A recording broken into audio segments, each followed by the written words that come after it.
근데 문제는 어떤 동기로 교회로 왔든지 간에 그 많은 세월 동안 하나님을 경외하는 것을 배우지 못하고 나간 사람들이 있습니다.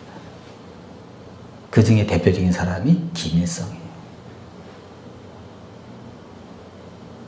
김일성은요, 성가대도 했어요.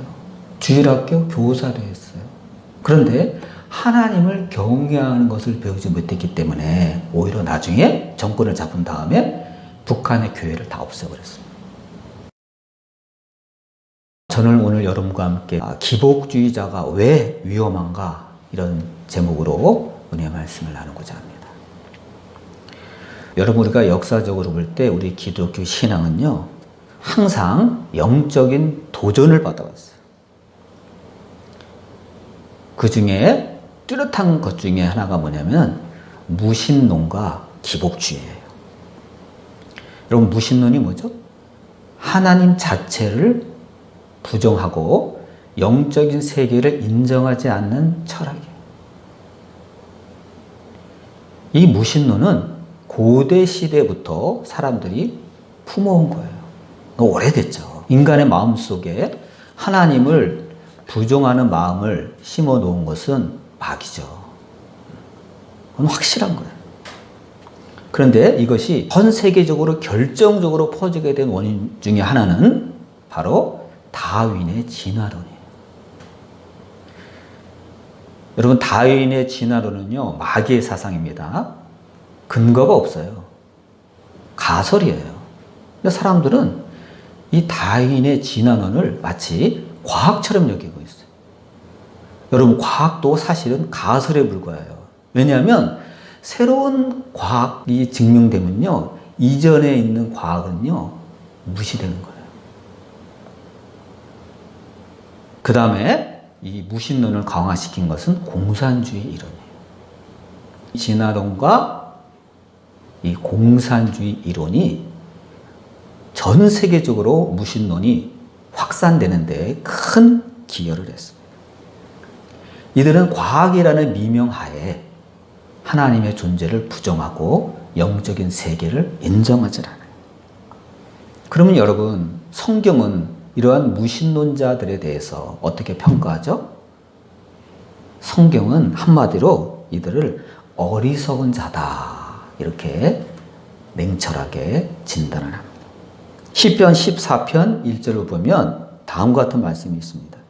어리석은 자는 그 마음에 이르기를 하나님이 없다 하는도다.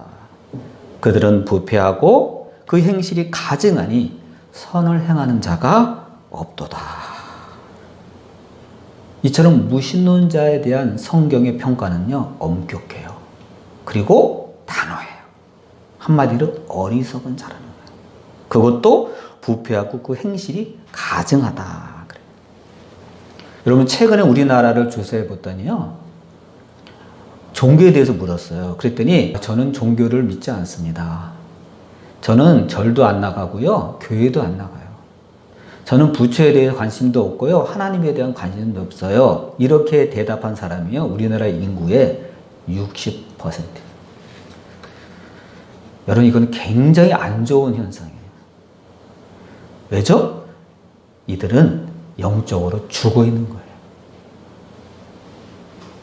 하나님도 믿지 않고 영적 세계를 부정하는 사람이 무려 인구의 60%가 걸어다니는 거예요. 그럼 40% 남잖아요. 이 40% 안에 불교도 들어있고 기독교도 들어있고 기타 종교가 다 들어있는 거예요. 여러분, 인본주의는 결국 무너져요. 바벨탑과 같아요.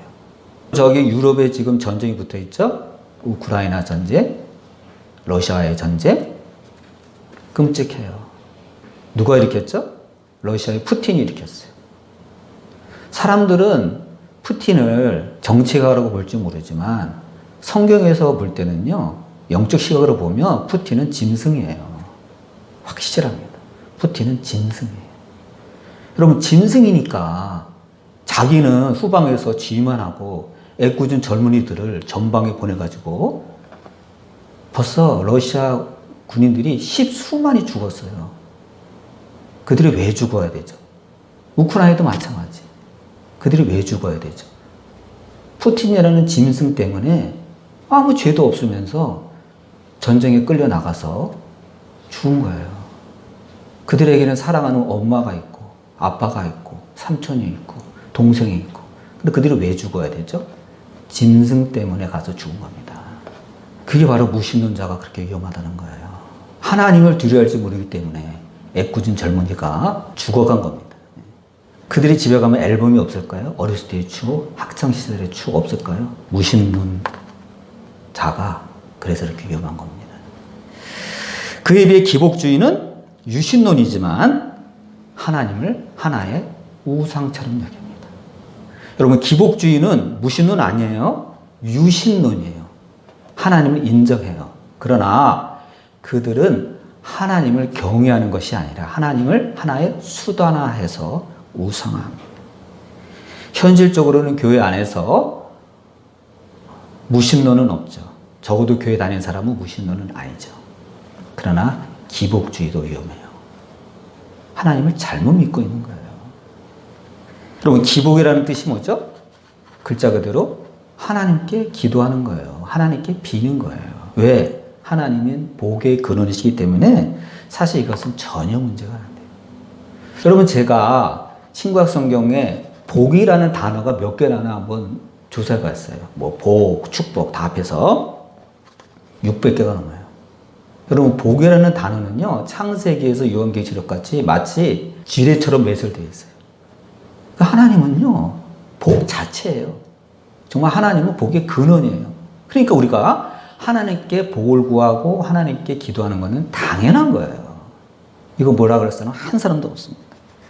그러나 기복이 기복주의로 흐르면 그때부터 문제가 되는 거예요. 여러분, 개인이 무슨 문제가 있어요? 개인주의가 되면 그 문제가 있잖아요. 벌써 개인주의하면 어떻게 되죠? 이기적이잖아요. 기복주의도 마찬가지예요. 이기적이에요. 이게 바로 문제가 되는 거예요. 기복주의는 자기가 믿는 신을, 하나님을 자기 욕망을 이루기 위한 하나의 수단화한다는 데서 아주 문제가 있는 겁니다. 이 기복주의는요, 모든 종교에 있어요. 불교에도 있고, 기독교에도 있고, 무당 종교에도 있어요. 모든 종교의 그 저변에는 기복주의가 도사리고 있습니다. 우리가 이것을 알아야 돼요. 근데 이 기복주의가 교회 안에 들어오면 어떻게 되죠? 하나님을 우상화하는 데 문제가 있는 거예요. 하나님은 우상이 아닙니다. 하나님은 살아계신 분입니다. 하나님은 감정이 있고 이성이 있고 인격이 있는 분이에요. 근데 이들은 하나님과 대화도 없이 하나님을 경외함도 없이 단지 하나님을 자기 소원을 이루는 수단으로 생각하는 데에서 비극이 시작되는 거예요. 왜 하나님이 기뻐하실까요? 슬퍼하시죠. 아, 얘는 나를 하나의 도구로 보는구나. 나는 마술램프가 아닌데. 거기서부터 문제가 터지는 겁니다. 그럼 어떤 사람이 불교 신자였어요. 얼마나 불교에 심취했던지 우리가 여러분 부처를 섬기려면 보통 절에 가서 불공을 드리잖아요. 근데 이 사람은 아예 집에다가 불상을 차려놓고 불상을 모셨어요. 커다란 불상을 방에다 잘 모셔도 날마다 불공을 드렸어요. 그 세월이 오래됐어요. 근데 어느 날 불상 뒤에서 찍찍거리는 소리가 나는 거예요. 이상하다. 왜 찍찍거리는 소리가 나지? 하고 봤더니 불상 뒤에 요만한 구멍이 있는 거야. 그 불상 뒤를 망치로 깨봤습니다. 그랬더니 쥐 가족이 살고 있어요. 새끼를 낳고. 쥐 가족이 살고 있어. 그럼 이 사람은 지금 누구한테 절한 거예요? 사실은 쥐한테 계속 절한 거예요.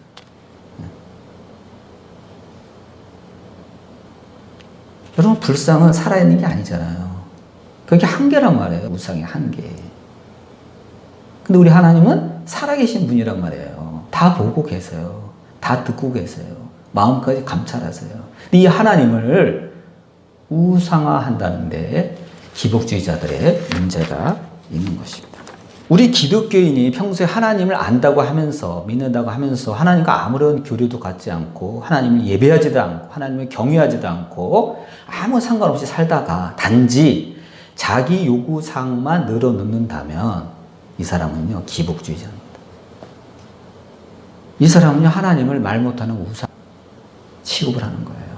여기에 하나님께서 슬퍼하시는 겁니다. 이러면 하나님은 처음에 슬퍼하시다가 나중에 진노하시겠죠. 본문에 나오는 엘리 제사장의 아들 홈냐 비누아스는요, 영적으로 볼 때, 윤리적으로 볼 때 타락한 사람이었어요.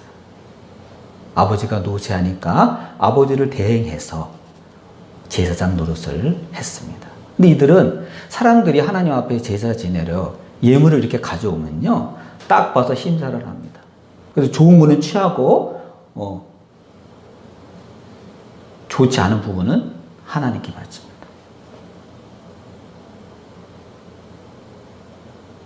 하나님을 경외하는 태도가 아니죠. 하나님을 이건 무시하는 거죠. 하나님에 대한 제사를 멸시하는 거죠. 한마디로 죽을 죄를 쌓고 있었어요. 더구나 이들은 엘리 제사장을 도와서 성소에서 수종을 들던 여인들과 성적인 간음을 저지릅니다. 세상에 비밀이 있나요? 그 얘기가 들어갔죠. 엘리 제사장한테. 근데 엘리 제사장은 야야야, 요새 너네들에 대한 소문이 좋지 않아. 그러지 마. 그걸로 끝났어요. 불효령을 내고 회초리를 들어서라도 야단을 치고 따끔하게 짚고 넘어가야 되는데 겨우 그 정도로 끝냈어요. 그러면 그들이 그걸 멈출까요? 멈추지 않았습니다. 계속했어요. 여기에 엘리 제사장 집안의 비극이 시작되는 것입니다. 여러분, 모든 것은 처음부터 크게 터지지 않아요. 작은 것에서부터 터지기 시작합니다. 모든 인간의 그 악행의 기본은 하나님을 경외함이 없는 것에서 시작됩니다. 잠언 9장 10절에 이런 말씀이 있죠. 여호와를 경외하는 것이 지혜의 근본이요 거룩하신 자를 아는 것이 명철이니라. 여호와를 경외하는 것이 지혜의 근본이라 그랬어요. 홈냐 비누아스는 하나님을 경외함이 없었습니다. 하나님을 무시했습니다. 하나님을 경멸했습니다. 제사를 멸시했습니다. 요즘 말로 바꿔 말하자면 예배를 무시한 거예요. 여러분, 오늘 하나님 앞에 예배 드리러 나왔죠? 똑바로 해야 됩니다. 하나님 그 마음의 중심을 다 알고 계세요. 하나님이 다 보고 계세요. 여러분, 하나님이 보고 계시지 않았더라면 홈리와 비누아스는 무사했겠죠. 이처럼 하나님을 삶의 목적이 아닌 수단으로 삼는 사람은 반드시 타락하게 되어 있습니다. 이게 문제예요. 이런 사람은 하나님을 배반하게 되어 있습니다. 하나님은 이런 자들에게 심판으로 응답하십니다. 그래서 여러분, 우리도 조심해야 돼요. 여러분, 하나님의 경외함이 기본이 뭐죠? 예배예요. 예배가 그렇게 중요한 겁니다. 하나님은요, 우리에게 예배를 받기 위해서 우리를 창조하셨어요. 우리에게 찬송을 받기 위해서 창조하셨어요. 이토록 여러분, 예배가 중요한 거예요. 교회에 오면 많은 교회 기능이 있죠? 전도도 해야 되고, 봉사도 해야 되고, 여러 가지 있잖아요. 가장 중요한 게 뭐죠? 예배입니다. 예배가 빠진 교회는요, 교회가 아니에요. 성도가 아니에요. 그렇게 여러분, 예배가 중요한 거예요. 여러분, 우리나라 교회사를 보면 구한말, 개화기 때, 초창기 때 수많은 사람들이 교회로 몰려들었습니다. 어떻게 그렇게 됐죠? 지금하고 달라요. 여러분, 지금은 나가서 전도하고 전도해도 사람들이 잘 거듭도 보지도 않죠? 그때는 안 그랬어요. 엄청난 사람들이 교회로 몰려들었습니다. 이유가 있어요. 아쉬운 게 많았거든요.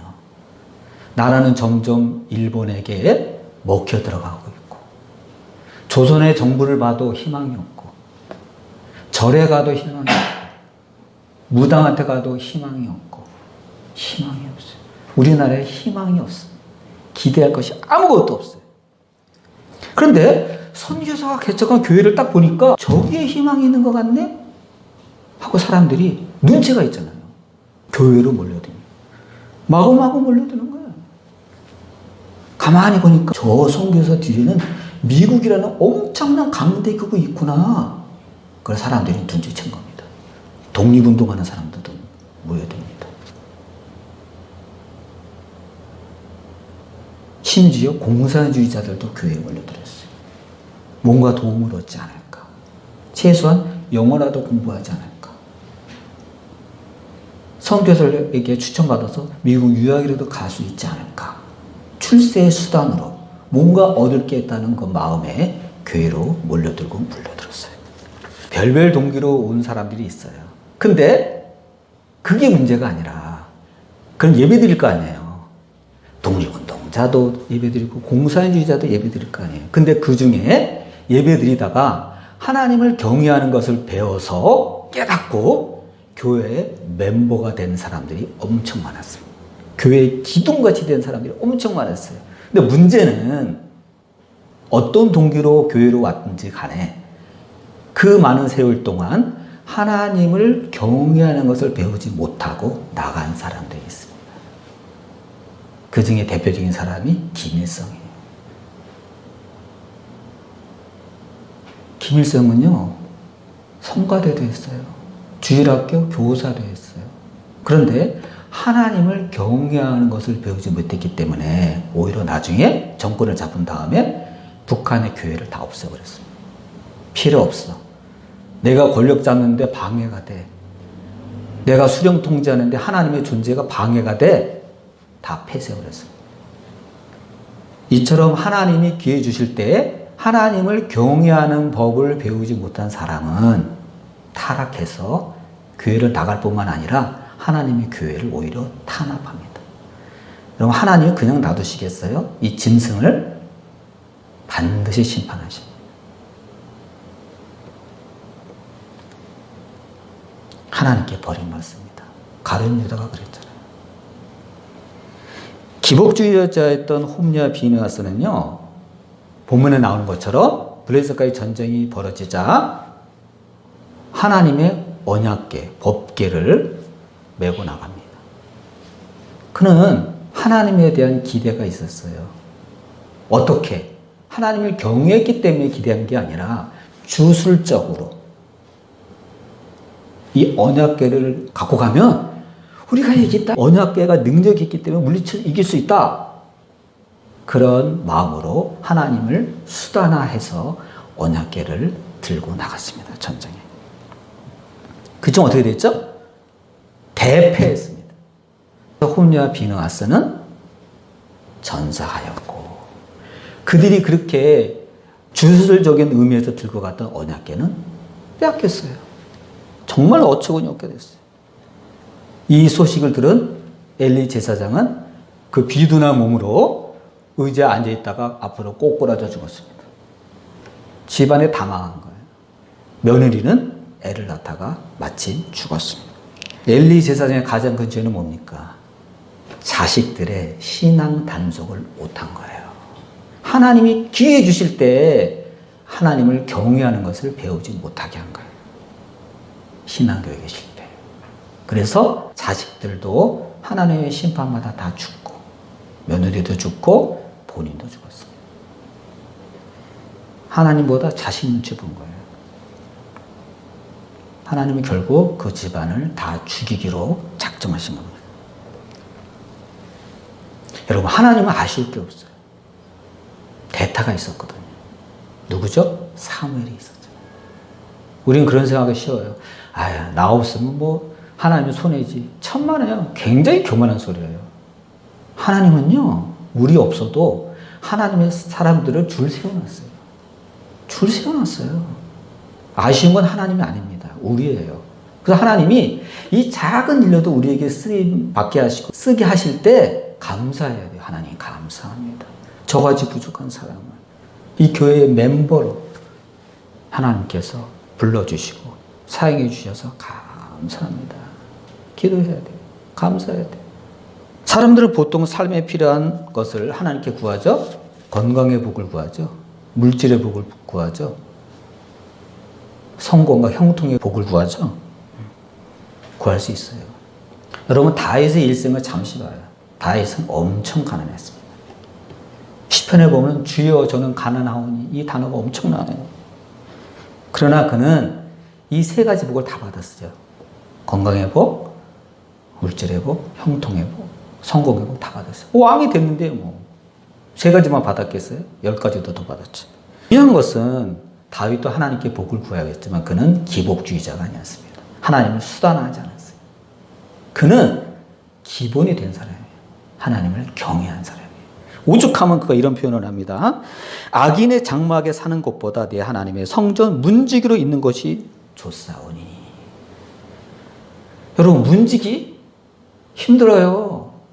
비가 오나 눈이 오나 거기 서 있어야 돼요. 그런데 다윗은 악인의 장막에, 안락한 그 악인의 장막에 편안히 있는 것보다 내 하나님의 성전에 문지기로 있는 게 좋다. 여기에 다윗이 하나님을 경외함이 다 들어가 있는 거예요. 저는 이거 볼 때마다 감탄해요. 야, 하나님이 정말 기뻐하셨겠다. 다 들어가 있는 거예요. 이렇게 고백할 정도로 다윗은 하나님을 경외하고 하나님을 사랑했던 사람이에요. 축복 안 할 수가 없잖아요. 오늘 저 여러분 다짐해야 돼요.